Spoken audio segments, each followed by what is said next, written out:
Yeah, and Bill, this latest vaccine to report such high efficacy rates has some better logistics with it when it comes to preparing for that mass vaccination event. But Dr. Avula calling it very encouraging that both of these vaccines are showing so effective against the virus.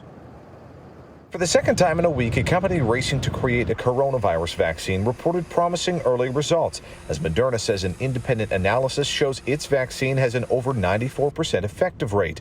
News welcomed by Henrico and Richmond Health Director Dr. Danny Avula. It's encouraging to see now two different manufacturers show such high effectiveness rates. And Avula says Moderna has positive results in line with Pfizer's vaccine, which reported over a 90% effectiveness last week. In both of these large-scale trials, they have not seen very serious side effects. But also shares some unknowns. We don't have good information about the effectiveness across different age strata or across different races. However, Avula says Moderna's vaccine is beneficial because it doesn't need to be stored in as cold of temperatures as Pfizer's, which doesn't require us to purchase new equipment. We are doing that anyway because we anticipate getting both here on the ground in Virginia. If approved, both companies expect to have tens of millions of doses by the end of the year.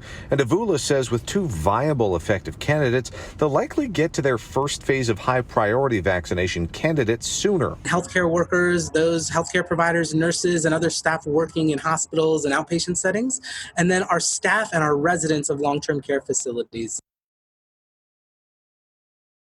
Says that next group, the high risk and people with underlying health conditions, will likely get a chance at the vaccine in the spring. And then the general population around summertime or late summer. One other thing between these two vaccines so far, as Avula says, they can't be mixed and matched and require two doses.